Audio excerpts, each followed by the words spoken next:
You're listening to Environmental Soup through the facilities of Trent Radio or on YouTube.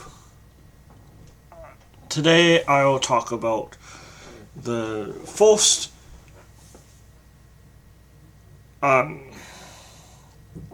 Billy Bishop Airport, and that it is the first use of the economic zones in Ontario. And that will be the main topic of today. And I will look at this because it is an example of what may come in terms of the environment in other places, and the ignoring of social, economic, and environmental considerations.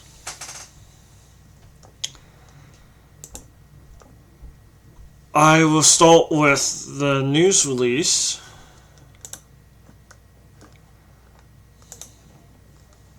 It says Ontario expanding Billy Bishop Airport. And this was on March 23rd. It says that expanding capacity at Billy Bishop Airport, the province will help meet future demand in southern Ontario, reduce pressure at Toronto Pearson International Airport, increase competition in the air travel sector, and support more routes and cheaper flights, and support the creation of good-paying jobs in Ontario's aviation, tourism, and construction sectors. It says that the province will introduce legislation in Ontario Legislature's upcoming spring session that would, if passed, take ownership of city-owned land at the airport and facilitate the city's replacement by the province in the tripartite agreement. So there's an agreement with the Toronto Port Authority, federal government, and provincial government. And they want to make a special economic zones. So that's the justification is that the Toronto Pearson Airport is busy, and what else is there? Oh, it's the third busiest airport, and they want competition at the airport.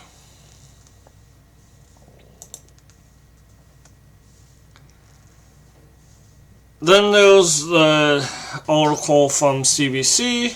Ford says province will make Billy Bishop Airport special economic zone as it eyes expansion to allow jets. And there's been ongoing concern about the environmental impacts for years and likely decades. And the Premier called dissenting Toronto councillors lefties who are uninterested in modernizing. And I'll explain why it's not a left versus right issue, or at least it should not be. It should be consideration of building housing, and I'll look at some of the environmental effects. I didn't highlight this article.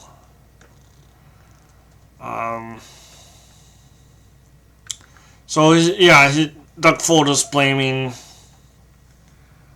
all opposition on left versus right, which I believe is unfair. And then this article says that there was concern about noise and environmental impacts. Doug Ford said that this would create some jobs.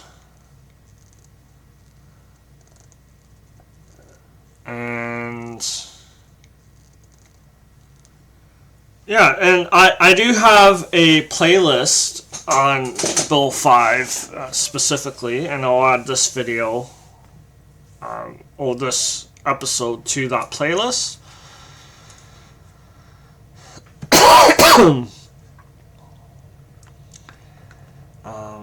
And then the mayor and council, at least one of the councilors opposed to take over.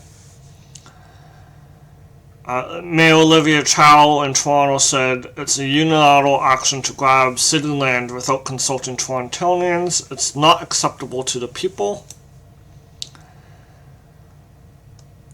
Councillor Ozma Malik, who represents Spadina Fort York, where the airport is located,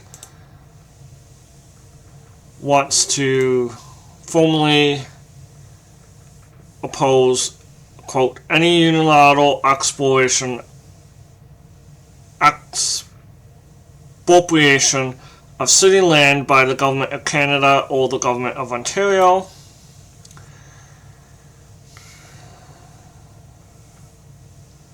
And then there was a group called No Juts TO released a statement saying Premier Ford has stripped all of our environmental rights and protections from the island airport on our waterfront as he tries to ram jets down our throat. And that's from the article and as quoted. And then it's all waterfront, and we deserve to be consulted and have our environmental rights considered as part of any airport expansion discussion.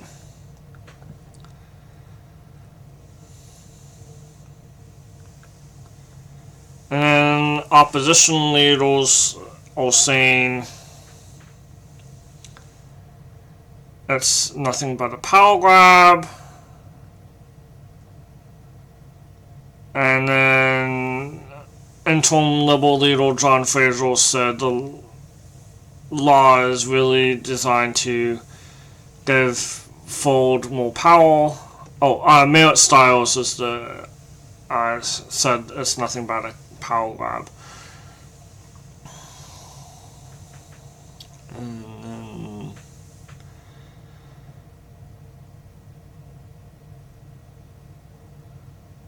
And then, let's see. Green Party leader Mike Schreiner said we don't want additional air pollution. He said we don't want additional noise pollution, but the Premier seems not to care. And this article is by Ethan Lang. And then there was an article in the National Observer. Ford's plans for Toronto Island Airport raise fears of noise pollution. There are residents and experts who have warned of increased noise and pollution. If there's more air traffic, there's going to be more noise and more pollution. The Toronto Mayor said raised concern that there would be more noise to the waterfront. Tor Olimo, a professor in the Geology and Environmental Studies Department at the Toronto Metropolitan University, said the proposal raises serious concerns for residents living near the waterfront.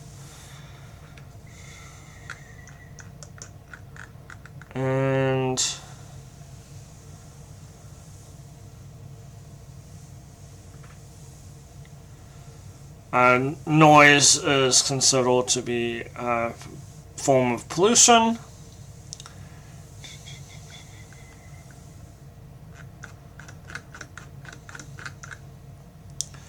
So there's a lot of overriding the Democratic City Council decisions, as well as the government doesn't have to follow any, provincial government doesn't have to follow any of the provincial laws. Let's see. I'll have to put this into.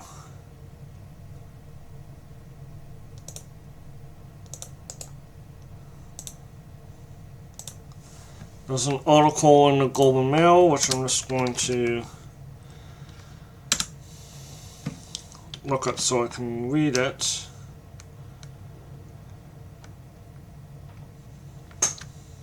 But I do have, and I did look at the environmental impact registry, which is a federal registry. Here it is. So this is an article in the Globe and Mail. LaGuardia collision offers Doug Ford a cautionary tale about expanding Toronto Billy Bishop's Airport. So there was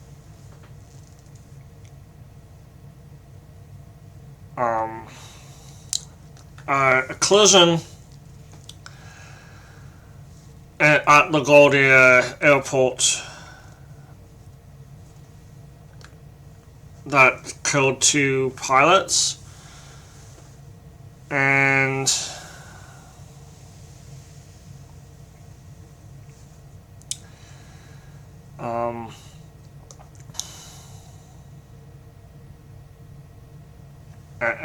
this article looks like it's talking about some of the safety concerns.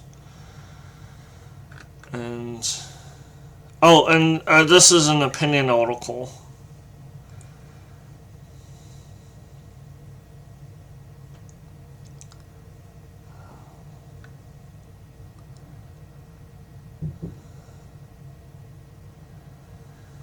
And then this is this airport is on federal lands, so they do have to follow the federal legislation. But the concern is that ground and water safety might not be taken as seriously.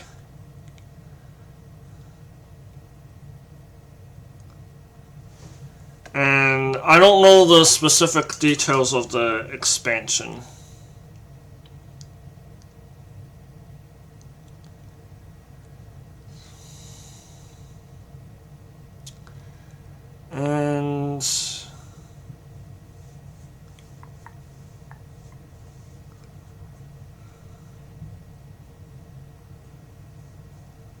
And then there's doubts about claims of quietal airplanes.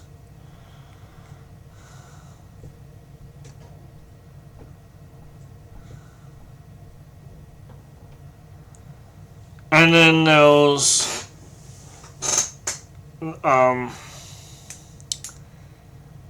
Billy Bishop. The article points out that Billy Bishop Airport needs to construct one-way buffer zones.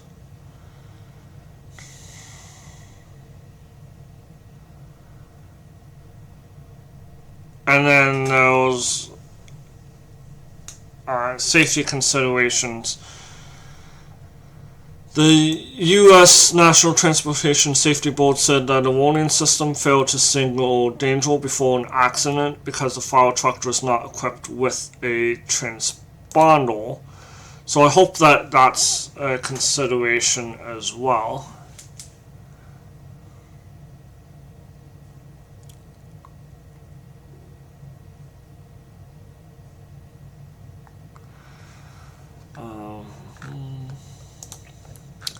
Then I got to this article. Ontario is using airport special economic zone to block housing, and this is in environmental defense, and it's saying 14,000 new non-market and affordable homes on Toronto Portlands will be impacted, and this is on brownfield land, which is area that is supposed to be redeveloped. Doug Ford pointed out that the land would be in the flight path of jet aircraft. And this would squander, this is from the article, decades of design and planning reform and the $1.4 billion of infrastructure already invested by the City of Toronto, the federal and provincial governments to unlock these lands for mixed income, mixed use, pedestrian and transit oriented urban neighborhoods. That is very concerning, and the federal government is still responsible for applying the federal laws and reviews pertaining to workplace safety, fisheries, endangered species, erosion, bird strikes, nesting habitat, boat traffic, noise pollution, air pollution, loss of real estate value, impacts on existing businesses, and increases in car traffic, costs relative to the expanded use of Pearson Airport, harbor flushing, and ship traffic.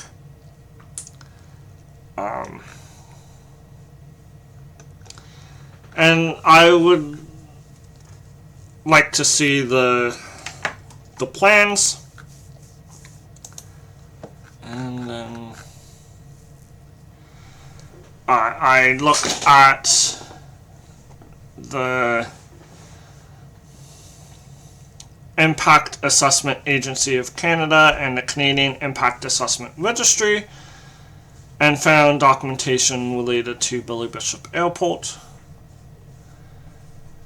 who determined, and this is a one-way and safety area. So I don't think this is part of the expansion. I think this is separate from the expansion. My understanding is that's my understanding of this.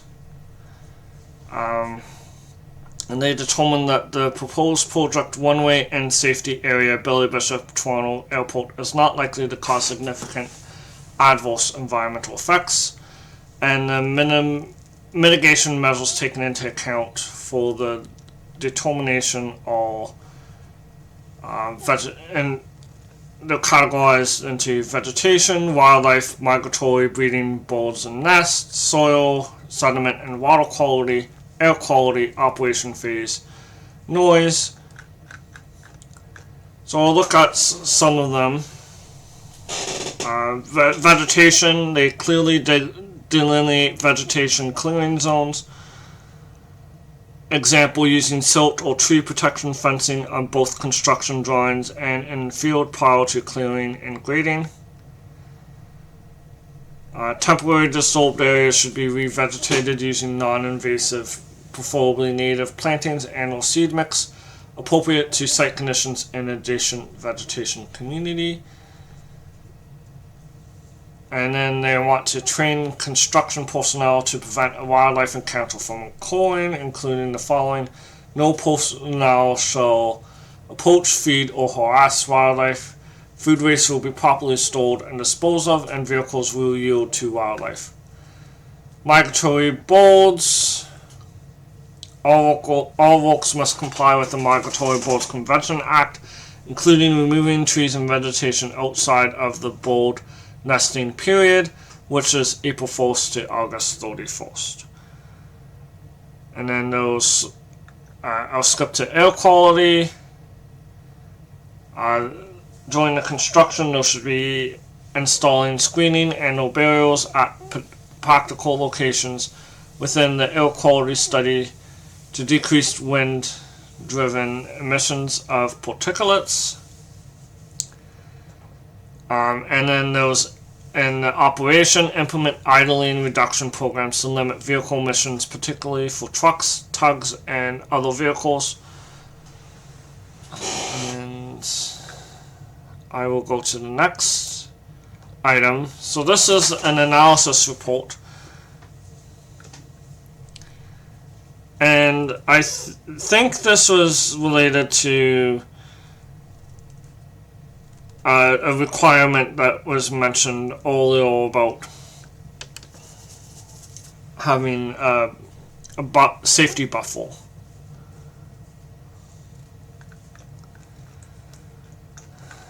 Let's see. Impact assessments. Those requests from Parks Not Planes, and they were claiming that they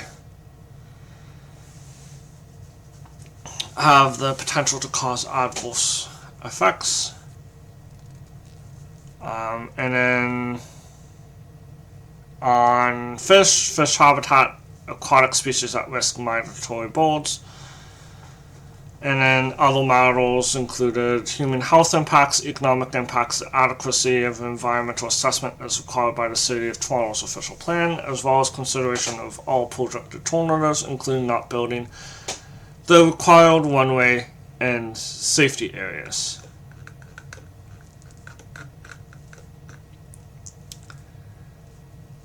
So yeah, this, now that I'm looking at this doesn't look like it's part of the expansion, but it does talk about some of the concerns that the public has raised and some of the acts that people would be looking at. So there's existing legislation. There was the Aeronautics Act. There's the Canadian Navigable Waters Act that would apply, the Federal Real Property and Federal Removals Act, Tripartite Agreement, the Fisheries Act. That will be important to look at, and that's talking about fish habitats, compliance with the Fisheries Act and Species at Risk Act. And then they'll need a Fisheries Act authorization.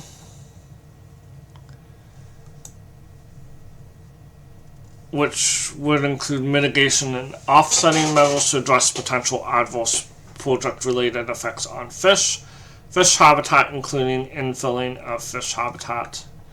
There's an Impact Assessment Act, Migratory Birds Convention Act, Species at Risk Act, and then provincial legislative mechanisms which have changed. There's the Endangered Species Act, which has recently been changed, the Fish and Wildlife Conservation Act, Ontario Heritage Act, the Planning Act, the Public Lands Act.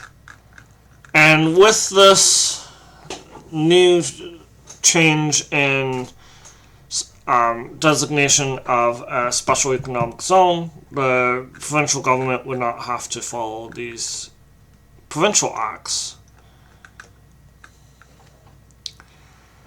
Those municipal policies, the City of Toronto approval.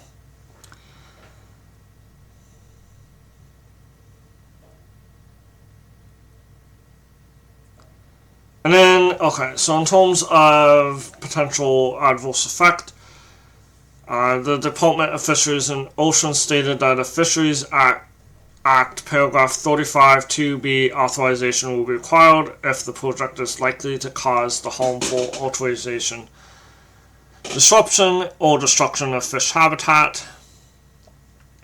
And the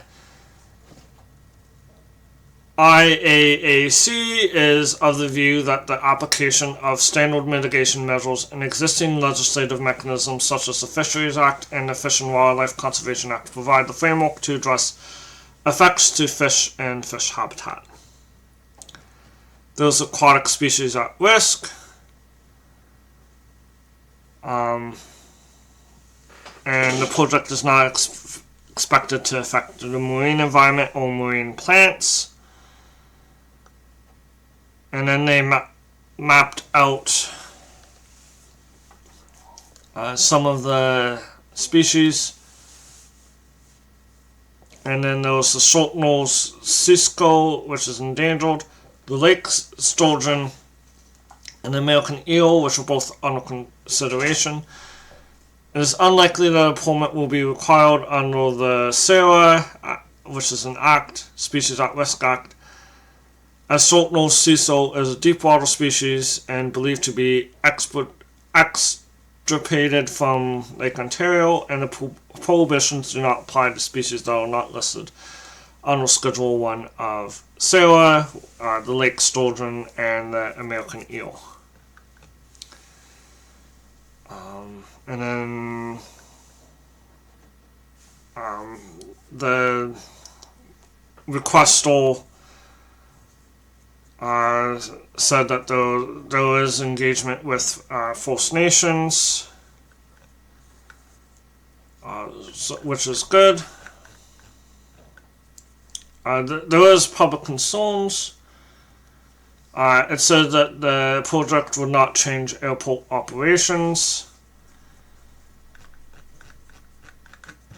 So yes, I do think that an expansion would change airport operations, but this report is an expansion of the airport.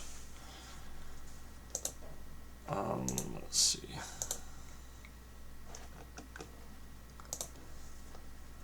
Yeah, so I have about 4 minutes. I'll look at an article in the Norwell in the last 4 minutes. Those internal documents reveal Ontario will not share endangered species plans with the public.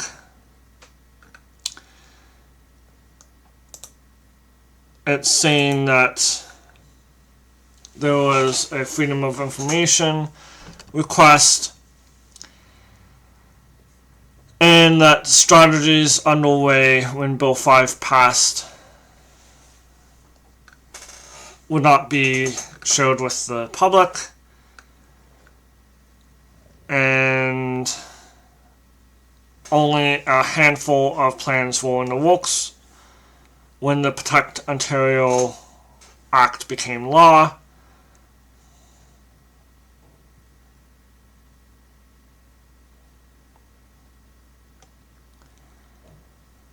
This includes the Eastern Wolf, the strategy, which was a decade in the making. There was a draft put out for public consultation in 2018 and revised in 2025.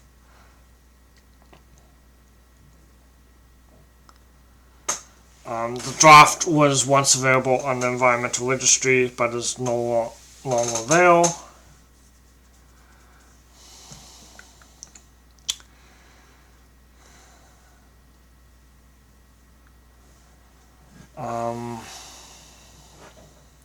Let's see.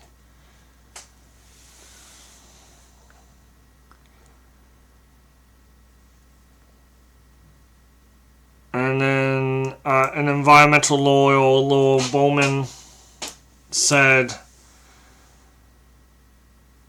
that keeping the recovery strategies private tramples the right of public groups, including First Nations, researchers, and conservationists, to know how Ontario is managing endangered species, and limits anyone seeking permits and approvals for work that affects endangered species. They don't know what to do.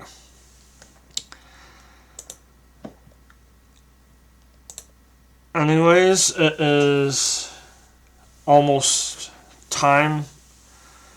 So I thank you for listening, and the impacts of Bill 5 are being felt, and I will see you next week.